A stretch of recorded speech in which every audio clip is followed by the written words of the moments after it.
Hey guys, this is Goku, and on this channel we talk about poker and ideas that can improve your life. So if you're interested in that, please go ahead and click the subscribe button because I'll be honored to have you here. This video is another hand review. We're gonna review a hand that happened on 888 Poker in somewhat early stages of the tournament. The blinds are 4 and 800 with 100 ante. Our hero sits on a stack of 104,000 with pocket eights in the middle position. So let's see what happens. Okay. Under the gun +1 raises 2x. He's on a short stack. He's only got like 24 bigs at the start of the hand, and with pocket eights here I would just call all day because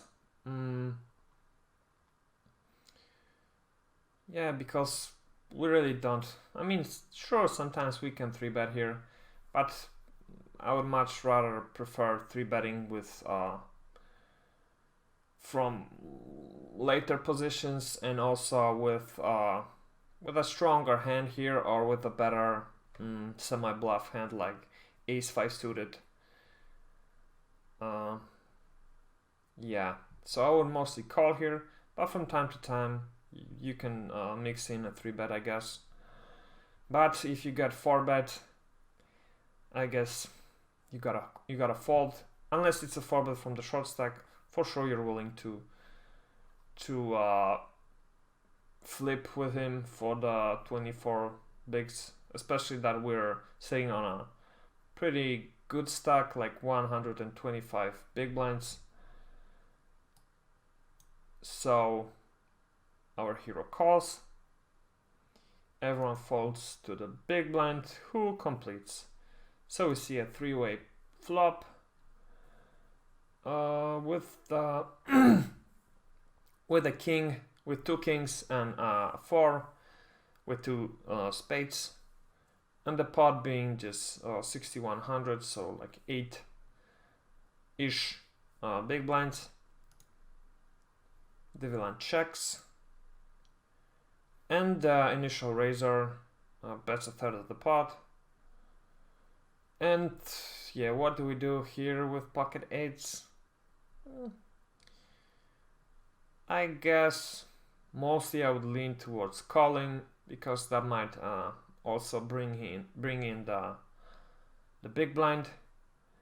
But from time to time we can also raise it here, maybe get it in with the villain, with a short stack villain, who might just be looking to flip with a flush draw or with a pocket pair, hopefully a lower pocket pair than ours. But let's see what the hero does, and the hero decides to to call, and the big blind folds, and the turn is king of diamonds. So now we have a full house. We're not concerned about straight draws, flush draws anymore. And at this point we pretty much know that in most spots this is gonna end up with him going all in, because the pot is 10, almost 11k, and he's got 16k. So if he has anything here, he'll probably want to push it.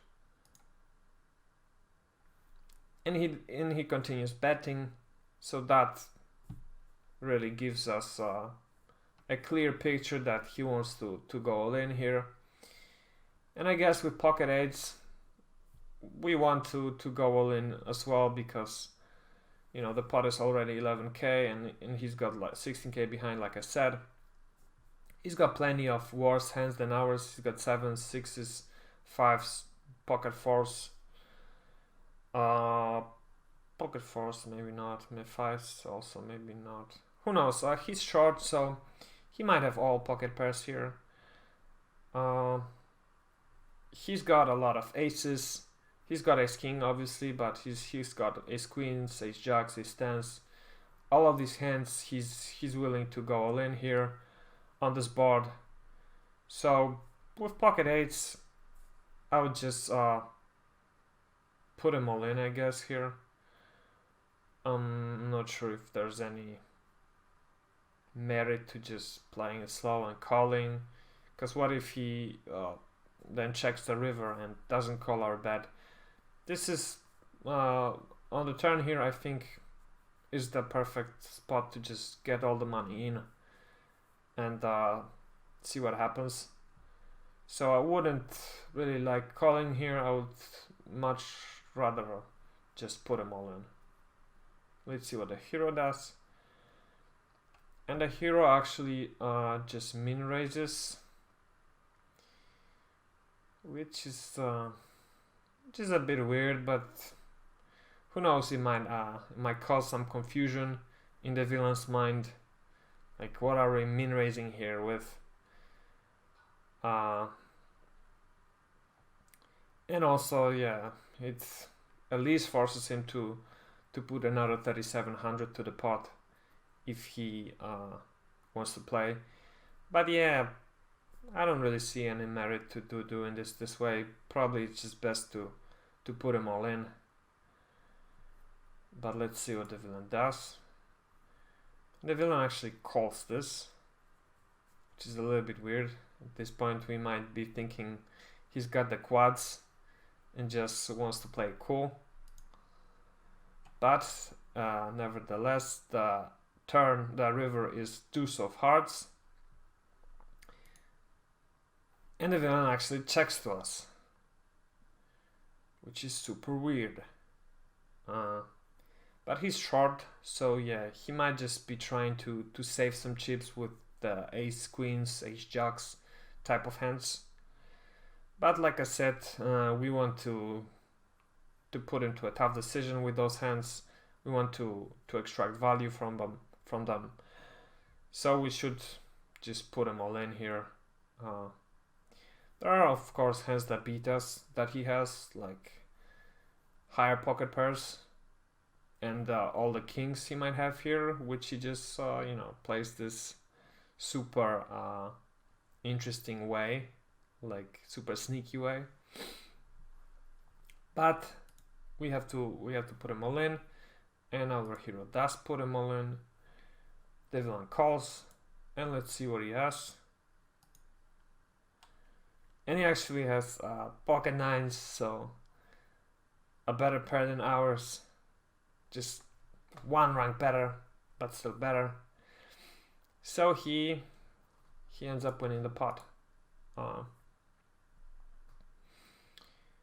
So yeah, I was just looking at this hand because I was thinking, if it makes sense to check behind on the river, given the way the hand played out. But I don't think it really makes sense to check it down. Sure, he will have those higher pocket pairs, which he's calling with, but he will also have lots of those ace queens and ace jacks type of hands, which he's also calling with, because the board is so dry that he's gotta call with these types of hands. Such a pot on a short stack. So yeah, I think betting here is a must. And yeah, but unfortunately the hero runs into a stronger hand and loses the pot.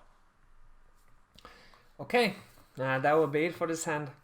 Thanks for watching. If you enjoyed watching this video, please leave a like below. Leave a comment what you think of this hand. Would you have maybe checked behind on the river? And if so, why? And what's your reasoning behind that? And yeah, we'll see each other next time. Thanks.